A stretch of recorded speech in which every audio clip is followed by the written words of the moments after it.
is the perfect town, the perfect place. I think it was a blessing in disguise. It took something like a hurricane to make us have a happy ending. It's beautiful, and it's happy, and it's full of love. An extremely ill, wheelchair-bound child, the untimely death of a mother, a nation shocked, opinion divided, a childhood of abuse, the lifetime of lies, a story of love, control, hate, and reflection. A case that proves reality is sometimes stranger than fiction. This is the story of the real Gypsy Rose Blanchard. It's June 2015. One fateful night in Springfield, Missouri, a murderous plot comes to fruition inside the family home. The victim, one D.D. Blanchard, 48 years old, mother to one daughter, Gypsy Rose Blanchard. The weapon, a knife, used to stab the victim 17 times. The attack carried out with a chilling determination. The motive is more shocking and complex than anyone was prepared for. Applied for a search warrant and executed a search warrant at 10:45 p.m. and that's when we found D.D. Blanchard deceased and of a violent nature, and so we consider this a homicide scene. We are still actively looking for Gypsy. On June 14th, a Facebook post would be made to DD's page. The distressing and disturbing nature of the post led to police being notified by concerned friends and neighbors. Upon investigating, the Greene County Sheriff deputies would discover the body of Claudine Blanchard, known more commonly as DD. DD was found inside her home, lying face down on her bed, in a pool of her own blood from the stab wounds inflicted several days earlier. Her wheelchair-bound daughter Gypsy was nowhere to be found. The wheelchair and her medication all still present in the home. As detectives dug deeper into the case, layers of deception and manipulation were uncovered, exposing the intricate web of lies that were woven by both the victim and perpetrator, leading to this unimaginable series of events and revelations. A missing 19-year-old has been found safe in another state. They found Gypsy in Wisconsin. She is okay. We do have another person of interest in custody. Gypsy Rose Blanchard and her boyfriend, Nicholas Godejohn, are both charged with premeditated murder. The culprits responsible for the murder. DD's own daughter, Gypsy Rose, and her partner, Nicholas Godejohn, the pair planned and executed the killing. On the night of the murder, Gypsy unlocked the door and provided Nicholas with a knife, gloves, and duct tape as requested by him during their discussions about the crime. Gypsy then locked herself in the bathroom and covered her ears, in an attempt to drown out the screaming and cries for help from her mother, while Nicholas carried out the attack. After DD was lying face down dead, the pair had intercourse in the room next door, then called a taxi to take them to a Days Inn motel, where they stayed before boarding a Greyhound bus to Wisconsin, where the pair hoped to live out the rest of their lives together. So what I want to know is, can you tell me this first? Okay. Did Gypsy know that you were going to kill her mother? Honestly, she asked me to. Okay. So Gypsy knew you were going to do it because Gypsy asked you to. Yes. Why did she ask you to do that? Because she felt it was her only way to be with me. Okay. She felt like if you killed the mom, then that's the only way she could be with you. Yeah. Do you know the mom's name? I don't know her real name. All I know is that she goes by Dee. Dee. Okay. So, has Gypsy asked you to kill anyone else? No. Okay. She just wants you to kill her mom. Yes. Okay. And how did Gypsy ask you to do that? Did she ask you to do that in a text message, on a Facebook, or in person, or something different? Well, it was more than once. I mean, you had Facebook. We would talk about it on there. We would talk about it even on Texas. Okay. And what kind of things would Gypsy tell you that she wanted you to do? She wanted. The thing is that I know she loves her mom a lot. I know she does. Yeah. I had I was up here with her, and she felt guilty about the whole situation. I had to make sure she was safe. And meaning, like, I had to make sure she felt like she could be comforted by you. Okay. Yes. Okay. Because, and then the truth is, okay, I'll admit it, I did actually stab her mom. I will admit it. I know. Okay. The only reason I did it is because I did it for me and her. That's the real reason I did it. I would have never did it if it was not for me and her. Okay. Police would find them a few days later, after tracking the location of the Facebook post made to Dee Dee's account. Confessions to the crime quickly followed. The murder weapon was recovered, as the pair mailed it to themselves in Wisconsin. The question is, why? What would drive a daughter to want to murder her doting mother, her best friend, her caregiver? Why did Nicholas, the boyfriend, do it so willingly? Who was the key perpetrator? Who was the leader?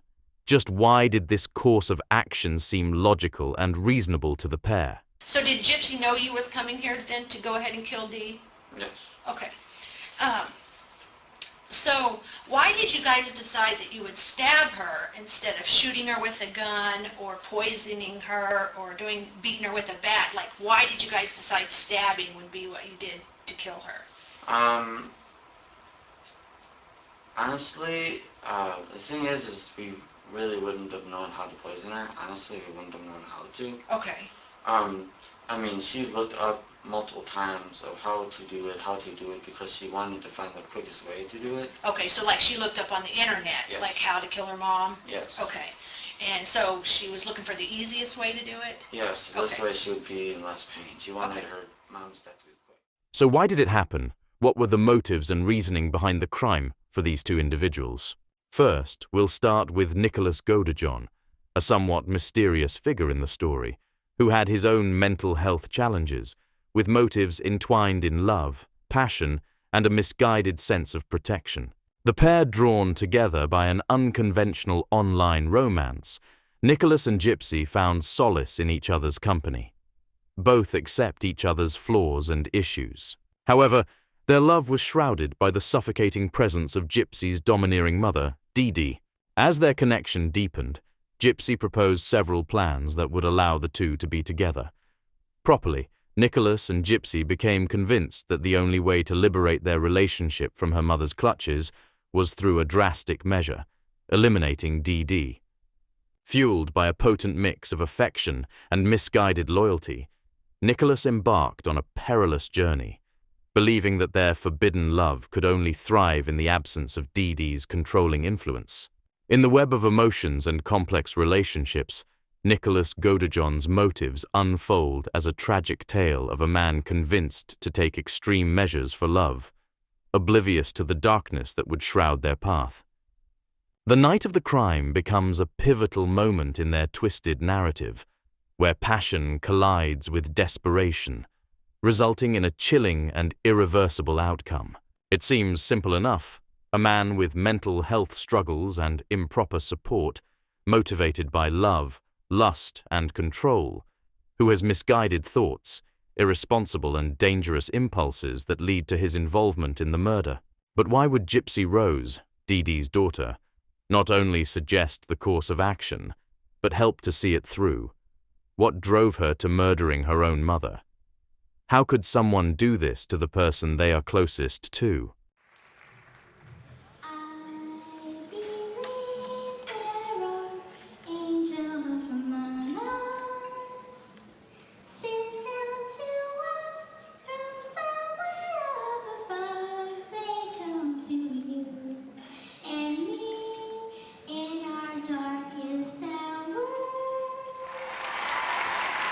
Investigating something, so I do need to talk with you about some things, okay? I'm thankful because I have no idea why I'm here. Okay. Nobody will tell me anything. Yeah, I think that you, sometimes you get dealt bad hand, and I think sometimes that's what's happened with you, okay? And I want you to understand that you need to be honest with me, and if you're involved in anything that I'm about ready to tell you, then you need to tell me, okay? Your mom's dead, okay? Now, what I want to ask you is, your mom's passed away, okay, and she's deceased, all right? Now, what I want to ask you, did you have involvement in this? Okay. No, They want to know why. things very, very clearly. You think that it's me, Why did you think that it's me? I have always loved my mom. My mom and I are best friends. Listen to me. Did she have a heart attack? She was Hey, sick. look at me. We're not going to play those games. I'm not going to do that. That's not what I'm here to do. Okay? Why don't you tell me why, please? You tell me why, and then I'll tell you why. I don't know why. Yes, you do, sweetheart. You know exactly what's going on. I don't. Lisa, I don't know what's going on. Oh, my mom. I should have never left. I should have never left. I honestly didn't do anything to my mama. Who did? Who did? I don't know. He only said something to me that he said that it's us against the world and that he's going to protect me no matter what, and that we were going to get married and everything and nothing was going to stop us. It's because he wanted me to himself. Okay. Because my mom kept on getting in the way of us being together. Sure. Rooted in a lifetime of profound abuse and manipulation orchestrated by her mother, Dee Blanchard, Gypsy Rose found herself trapped in a web of deceit and control. Gypsy yearned for freedom and escape from the fabricated illnesses that her mother imposed upon her. She was never ill. She didn't need the wheelchair, didn't need the piles of medication and painkillers, didn't need the countless operations, didn't need to eat through a feeding tube. She lost the majority of her teeth due to the unneeded medication she was given. Gypsy was robbed of a childhood, robbed of her health, robbed of friends and family, lied to about her age, chained to a bed for weeks after trying to run away and escape her mother. Gypsy was subjected to a lifetime of mental and physical abuse, the likes of which is hard to fathom. As throughout her childhood and life under the control of her mother, Gypsy saw numerous doctors and specialists across multiple hospitals and clinics. All were taken in by Dee's elaborate deception that involved fabricating and exaggerating Gypsy's health issues. This led to a litany of unneeded and painful procedures and surgeries that included the removal of Gypsy's salivary glands. Not a single doctor acted. All were either taken in by Dee's lies or just didn't care enough to step in. Not one took the necessary steps to protect a helpless child. Growing up under the guise of severe illness, Gypsy realized the extent of her captivity, fueling a deep-seated desperation to break free. Faced with a stifling existence and a mother who thrived on victimizing her, Gypsy orchestrated the murder as a desperate bid for liberation. Her motives were a complex blend of survival, reclaiming agency over her life, and seeking a chance at genuine love and independence. The pair together were a recipe for disaster. Any normal, well-adjusted individual would have gone to the authorities, a family member or friend, to expose the manipulative game of control and abuse Dee was imposing upon her daughter. Why did Gypsy not just walk in front of other people? Why did Nicholas not go to the authorities? Sadly, neither of the pair could see sense. Are either of the motives a reasonable excuse for this course of action, or are both as bad as each other? At that age, I really didn't understand why my mother was moving us from place to place to place, or why at certain times we didn't have a place to live. But it really kind of showed me that all I really had in my life was my mother.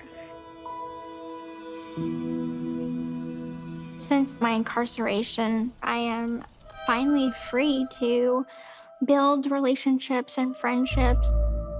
The best memory that I have in my entire life is the day that I got to prison and I got to go out to the picnic tables. And I'm like, I'm free. I'm free to have friends. I'm free to do what I want. I might be in a controlled environment, but this is nice. You're making me cry. It's the truth. It's such a good memory. I wish I wouldn't have done any of that. It's hard to see pictures of that house and the memory and pictures of her in the wheelchair. She didn't deserve what happened. If anything, she just deserved to be where I am. I have to pray to forgive my mother. But right now, the hardest thing is to forgive myself. How could D.D. Blanchard do this? She was supposed to be her daughter's protector, but she became her worst nightmare. For years, D.D. lied to the world and her own child about her health, abilities, and possibilities in life. She made Gypsy believe that she was sick and disabled, subjected her to countless medical procedures and treatments, and all because D.D. craved sympathy, attention, and money. The mental toll it must take on a young child to slowly come to the realization that everything they have been told is a lie, and their protector is actually the predator. But all of the pain and suffering was justified by her twisted psychological needs that she had to satisfy. This psychological condition is known as factitious disorder, imposed on another, or formerly known as Munchausen syndrome, by proxy. This condition is where a person deliberately causes or fabricates illness in someone under their care, usually a child, in order to satisfy their own emotional needs. Just how exactly did D.D. Blanchard manage to convince well-respected and trusted medical professionals? The reality is that it didn't take much.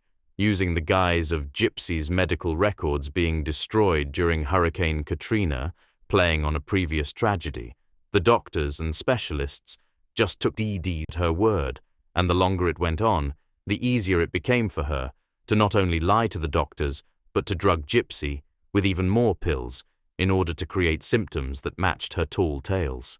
Perhaps one of the saddest realities in this case is a doctor had realized that D.D. had the condition, the damage she was doing to her daughter, and even went as far as to write it in their notes. But that's all. They didn't take it any further. So D.D. was left to her own devices, and the macabre tale left to play out. Should the medical professionals involved in this case be held accountable for their actions? Making sure the knife was ready, the gloves, duct tape, telling Gypsy that he was planning on wearing a scary outfit that would scare Claudine, and telling Gypsy not to underestimate his will to kill. Nicholas Godejohn was convicted of first-degree murder and armed criminal action. He was sentenced to life imprisonment without the possibility of parole plus 25 years. He will never step foot outside of prison walls again. During the trial, he claimed he acted in self-defense, and his actions were out of love for Gypsy Rose and his need to protect her. The jury rejected this argument. Gypsy Rose Blanchard pled guilty to second-degree murder. Her sentence was 10 years in prison, and she has shown remorse for killing her mother, but also stated she felt relieved to be free from her control and abuse. As of 2024, Gypsy Rose is now free. While in prison, she married and hopes to dedicate her life to raising awareness of her mother's condition, in hopes other children can be saved from the abuse she was subjected to. Once thought to be in love, the pair of Gypsy Rose Blanchard and Nicholas Godejohn have different feelings now. Gypsy hates Nicholas and has come to the realization that she was trying to escape one toxic, abusive, controlling relationship by running into another. Nicholas feels that Gypsy isn't truly taking an equal share of responsibility for their crime, but one is now free, while the other will never get that opportunity. How could a mother do such a thing to her daughter? What drove a daughter to commit such a heinous crime? This story revealed the dark side of human nature and shined a light on the dangers of a rare mental disorder. D.D. and Gypsy Rose Blanchard were not ordinary people. They were both unlucky in their own ways and failed by systems meant to protect vulnerable individuals. Whatever you think of the three key people in this story, whether you believe them all to be evil, misguided, misjudged, or partially justified, one thing is certain in this story, and that is that every one of them was failed. Someone should have prevented this well before it ever reached the tragic end it did. Now, this was just a shorter, condensed retelling of the story, with some of the key information about the events and how they unfolded. I hope this video has served as a taster on this subject. Perhaps this will help you decide if you want to dive in deeper, or maybe it will lead to the start of an interesting conversation. Whatever you take from this, I hope you enjoyed. Thank you for watching.